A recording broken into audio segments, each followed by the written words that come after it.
May it please, excuse me. May it please the court, my name is Timothy Coyle, and I represent the appellant, who is the plaintiff in the lower court, Hubert Smart.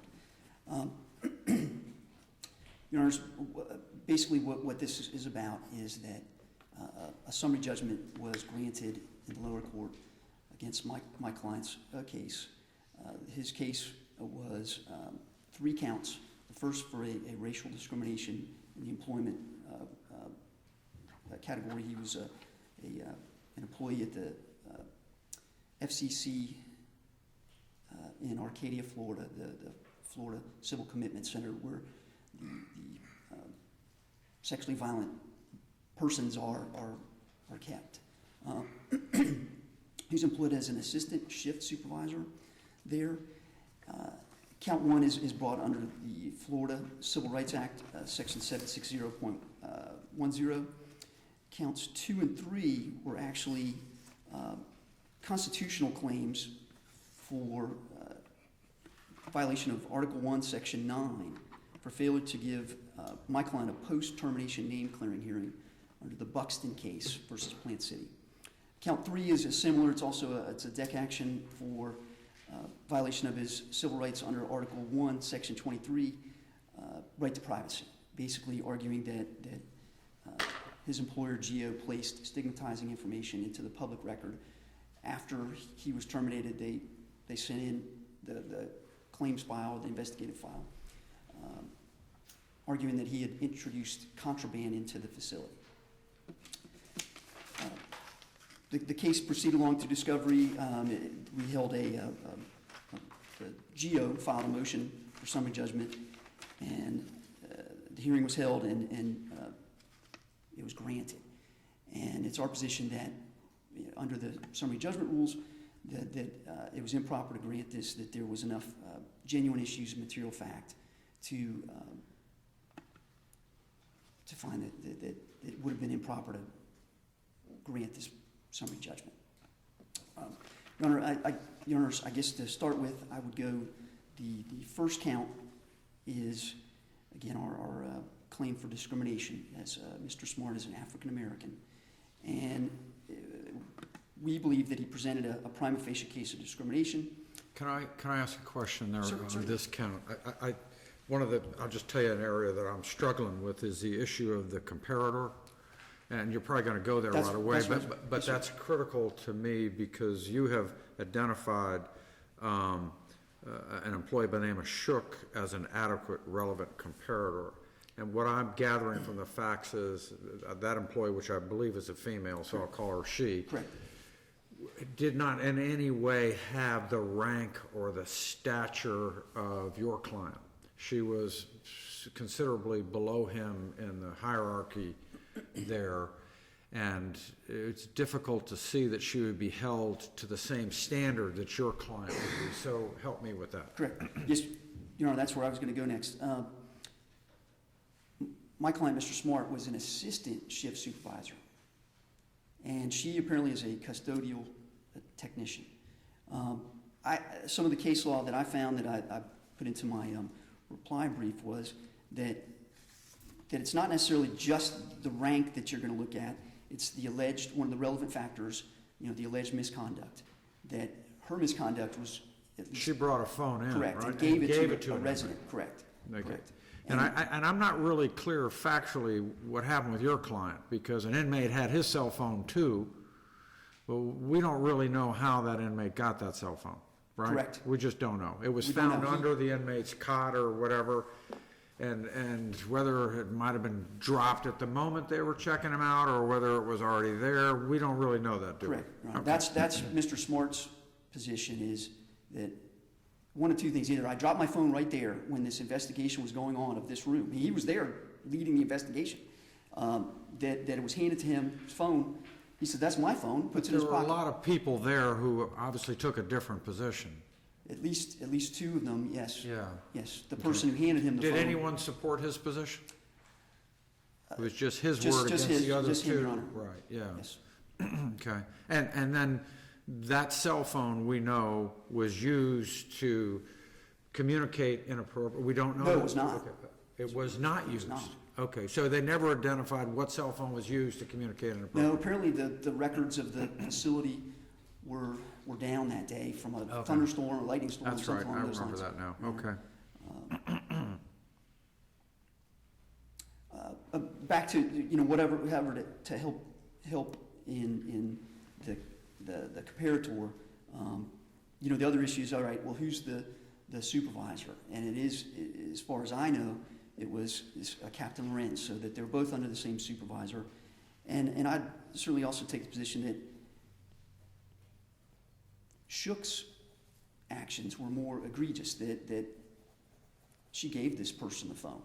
Whereas at best, Mr. Smart dropped his phone somewhere during his workday, and this person apparently picked it up, or he dropped it right there, and it was given to him. Him not realizing that it potentially was part of the evidence, puts it right in his pocket. And that becomes an issue, and it's, oh, well, he broke the chain of custody. At the time, he didn't even know that he did. Well, wasn't the phone found in a closed container? It was in a CD box or something? That's what... Doesn't Yes, seem Your Honor. like if it fell out of his pocket, it would have, jumped by itself into a closed CD box. That's what these other two men say. Yeah, that was an but issue. Mr. He Smart takes a was- different position, doesn't he? Correct. Yeah. Correct, Your Honor. That was kind of the question I was It's asking. a factual earlier. dispute there, basically, Your Honors. Yeah. Um,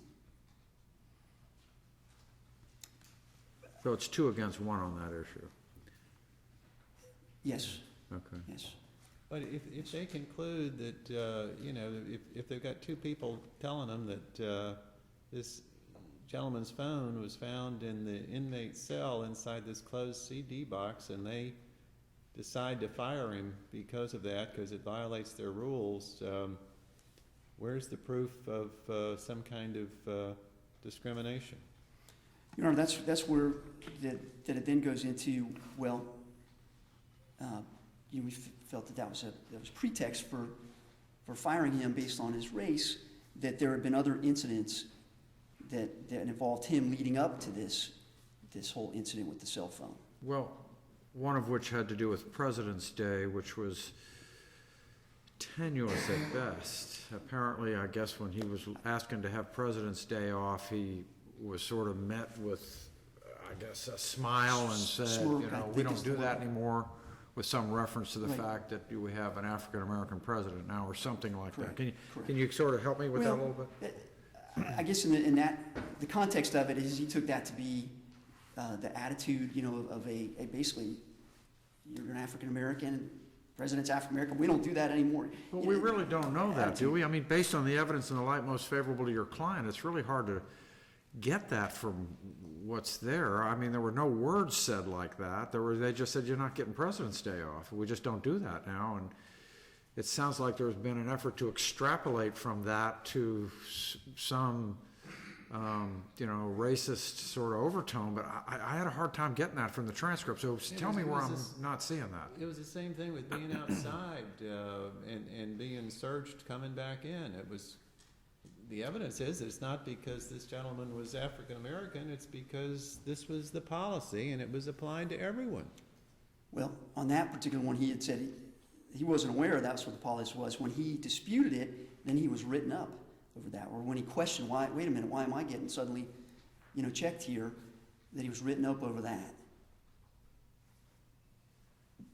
I don't recall anything, maybe I'm wrong, I don't recall anything about him being written up. As I say, it was a new policy, but it was applied to everyone. He may not have been aware of it, but there's no indication in the record that I'm aware of that it was some kind of discriminatory action. And why would he have been written up? Did he not go to work that day? No, I'm sorry, Judge. Well, you said he was written up over that incident, if I understood you correctly. Yes. Why would he have been written up? Did he not go to work on President's Day? No, No, you're talking about the search. I'm sorry, I'm mixing up two things, Judge. Forgive me. Okay, I'm sorry. Search of Yeah. individual search. Apparently there's a perimeter, I guess a vehicle is always going around the perimeter. And one of his job duties was to go out there and check on those folks that were doing that, I believe is what it was. So he goes outside the gates. And when he came back in, they said, well, I got to search you. And he said, well, wait a minute, why? wait a minute, where did this come from? This, And you're saying he got written then up, he- he got written up for questioning why he was being served? yeah, yes, Your Honor, yes. Yes.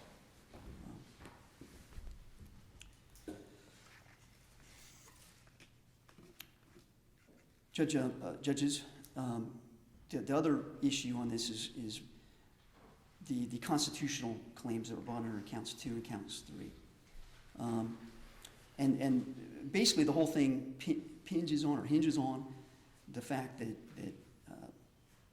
or the question is whether GEO is a state actor in this situation.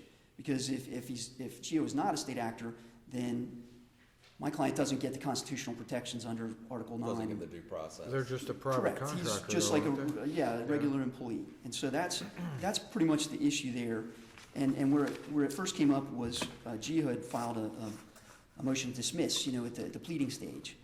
And the lower court had used the Brock case and the public function test to actually they held that based on the public function test under Brock that GEO was a state actor, and my understanding of the cases is kind of the main crux of the issue is that the employer so impregnated with state functions that it acts as a state actor. And at the motion to dismiss stage, it was found that they were. And at the summary judgment, though, it was denied. It was At found it was not. motion to dismiss, the court is limited to the allegations of the complaint. In the summary judgment, you have a broader potential array of facts that have to be, uncontested at that. Sure. So I don't think Certainly. a refusal to dismiss on that ground necessarily constitutes a finding that this company is a state actor.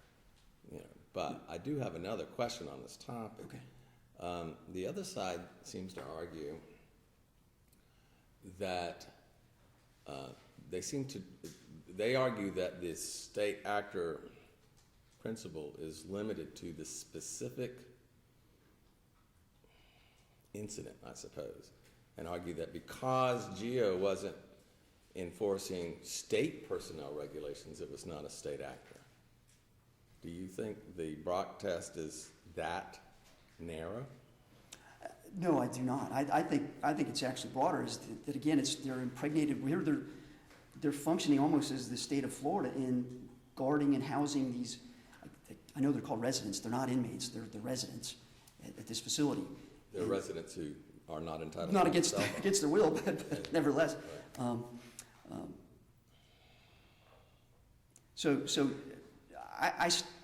it's my opinion, our position that GEO is serving that function, a public function, to guard these residents, and that therefore it is a state action.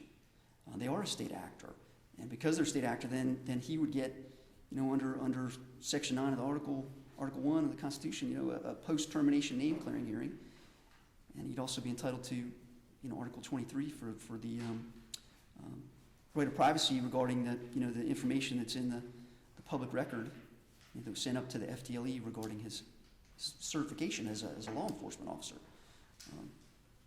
And I also, another argument in that regard is, and I'm sure Mr. Craig will cover this in his argument, is they sent that information to FDLE.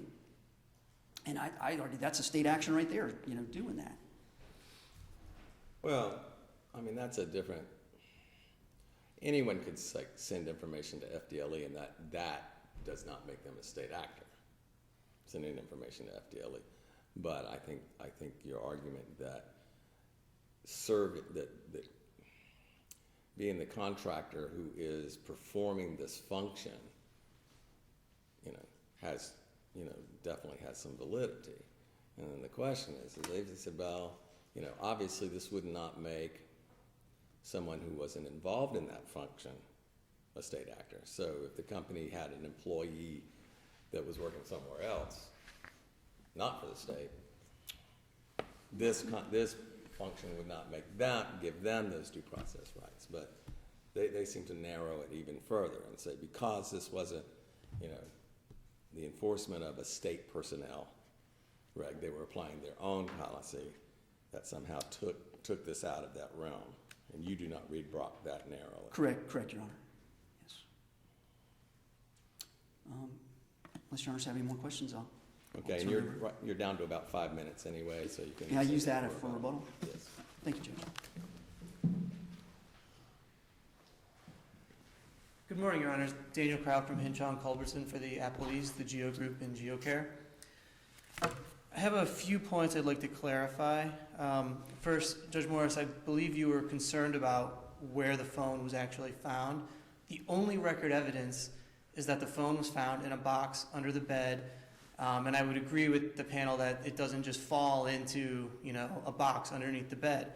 I have the. But is that really relevant to your summary judgment? Um, Because he's alleging, hey, I've never been able to have a hearing to present evidence on that very question, and that I should be able to get a name clearing hearing. That's the issue, not what you contend those facts were. Isn't that the case?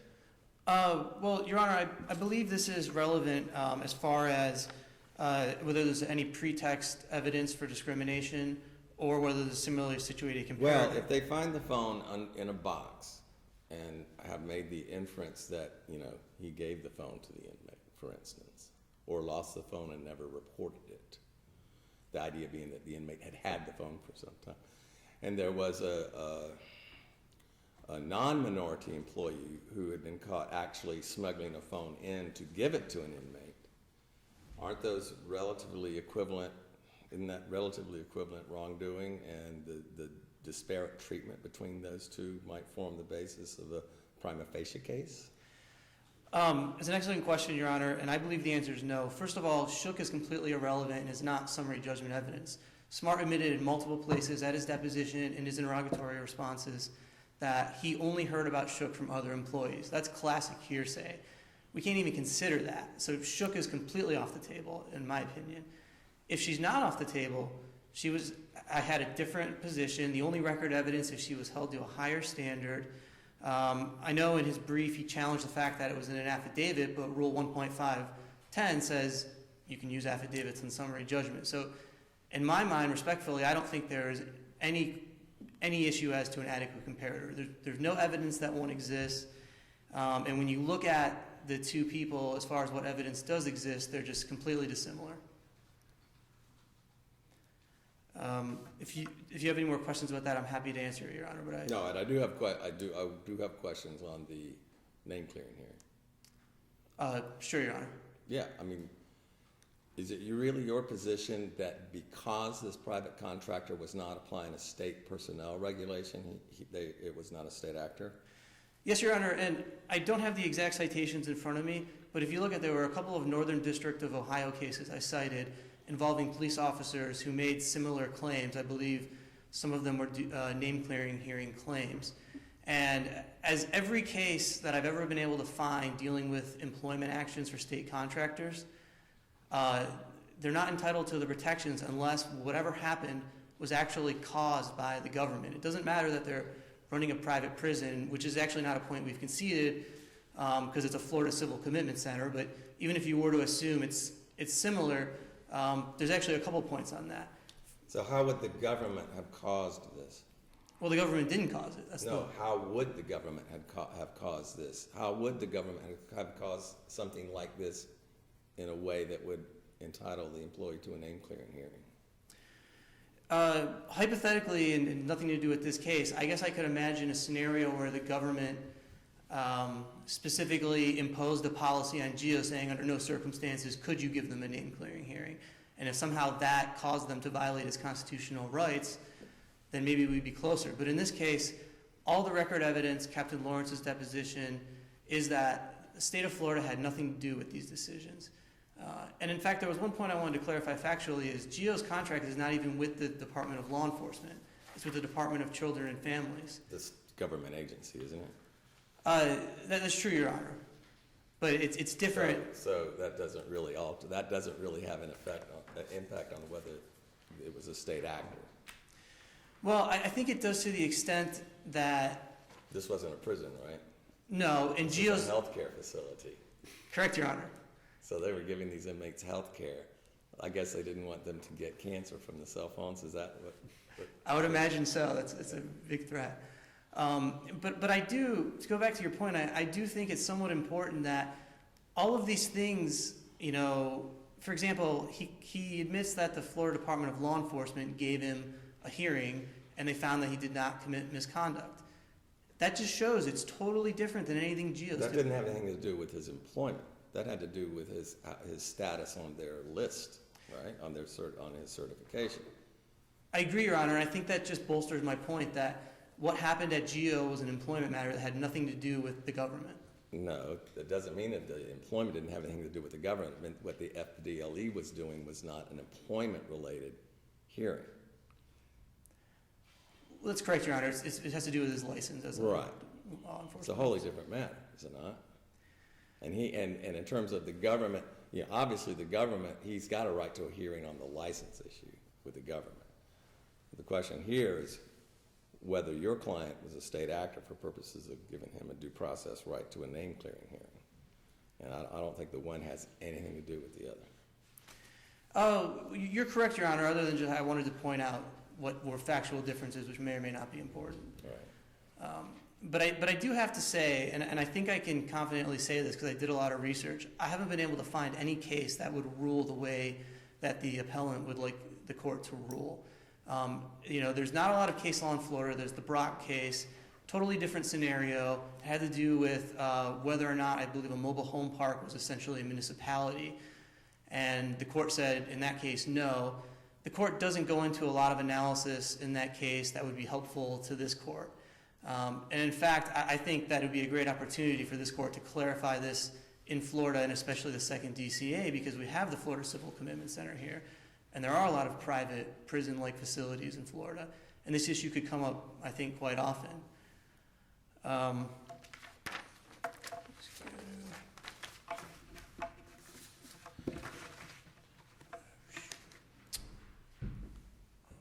Your Honor, may I grab a Sure. note from the...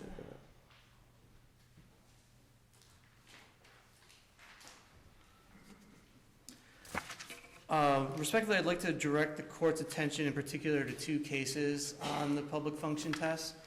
One is called Bell versus Management and Training Corporation, 122 Federal Appendix 219. It's a Sixth Circuit case. That was actually a summary judgment case where What's prison... the site on that again? Sure, Your Honor. 122 Federal Appendix 219. Why I like this case, it's also a summary judgment case. It goes through the public function analysis, and it makes clear that just because an individual is working for an operator of a private prison with a state contract, they're not entitled to due process rights and the like. There's another case, which I think would be a good case to look at, is George versus Pacific Csc. It's a Ninth Circuit case, 91 F. 3rd, 1227. The reason I like this case is it actually goes through, there are actually four potential tests that you could apply to find state action. I know only one's at issue in this case, but I think the George case makes clear that they're all very similar in that the overwhelming consideration is whether or not the specific action taken by the employer that's challenged was somehow equivalent to action of the state. Not that, it doesn't matter how many regulations are regulating the relationship. It doesn't matter that they're totally dependent on the funding on the state. And if you look at a U.S. Supreme Court case, I would direct... But I mean, and admittedly, this is a different realm, but it's a different realm of the same kind of question. And some years ago, I wrote on this kind of topic, but it had to do with sovereign immunity, and this was in the operation of a juvenile detention facility. And it's interesting, the operator, the private contractor, wanted to claim sovereign immunity, and I wrote that they couldn't. But as these contracts go, they typically have a host of requirements. And that was not under FDLE, that was Department of Juvenile Justice, but a host of requirements in terms of compliance with the state regulations in terms of how they operate the facility. I wouldn't be surprised, for instance, if in a case like this, the no cell phone rule originated with the state. And then the contractor has to adopt these internal policies that comply with that, are consistent with that, and they're required to do this under the contracts. So if he's getting fired for violating the no cell phone, or the contraband or whatever it is, and that rule has been adopted, contractually required to be adopted because it's a state reg, isn't that government action? Isn't that the contractor acting as the state? Well, Your Honor, first of all, there's no record evidence that the state required GEO to have this There's no policy. record evidence of it, but what I'm saying is that the record evidence might not be sufficient to determine one way or the other, because I frankly have trouble buying your argument that because the state was not directly involved in him getting fired, this was not state action. I just don't think the law cuts it that finely. Well, Your Honor, and I don't mean to belabor the point, but there is testimony from Captain Lawrence, and I can't recall offhand how specific it got, saying that the state didn't set the policies at issue here. And so, I can't be sure Yeah, that. but that's kind of that he says they didn't set it, but for all we know, they adopted it because the state required that they comply with regulations. Because they have regulations on levels of security and so forth. And all of this emanates from that. I mean, the state isn't just going to, as a practical matter, say, hey, we have all these Jimmy Rice people, will somebody come take them from us? Here's a contract. They don't do that. It's a lot of strings attached. Your Honor, I would not disagree with you, and I think these are all excellent points. From GEO's position, we're a little concerned. None of this is in the record, and I understand you're maybe saying, well, maybe that creates a fact issue. They had the chance to develop this case for several years and get all this information in the record. At a certain point, I believe we're entitled to move for summary judgment and say, you don't have this information. Our person says the opposite's true. When do we cut it off? Do we have to have a trial where our guy has to testify to that and they still don't have any evidence?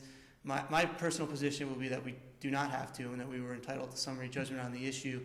If for no other reason, and Your Honor may be very well correct, that certain policies could, even the phone policy, have something to do with the state requirements, but there's just no record evidence that's true. As far as the law, our position obviously is that it is very fine-tuned as far as what is state action, respectfully, is that it has to be the exact challenge action. And just because it's a regulated entity and doing some things, and as far as the government's telling them to do, that you have to look at the exact action that took place. And I just don't see any record evidence that anything that happened was caused by the state of Florida, any division. And if just the panel has no more questions, then I'm happy to sit down and stand on my brief. Okay, thanks much. Thank you, Your Honors.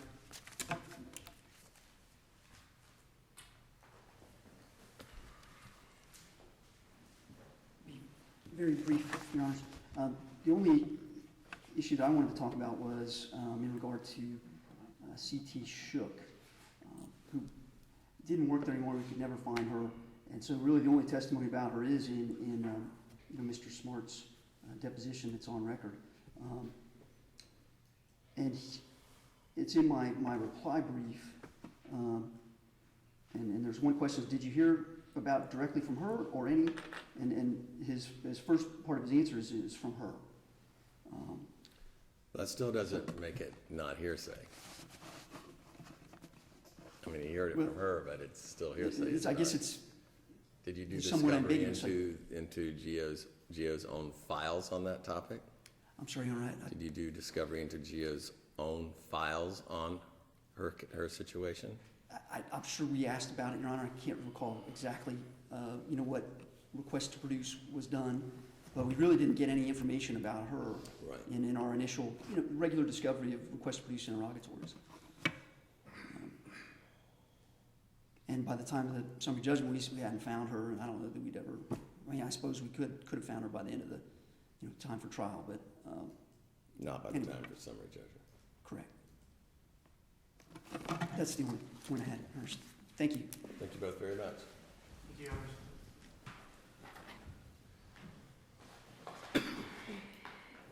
Next case is Citizens Property Insurance versus Arez and Oliva.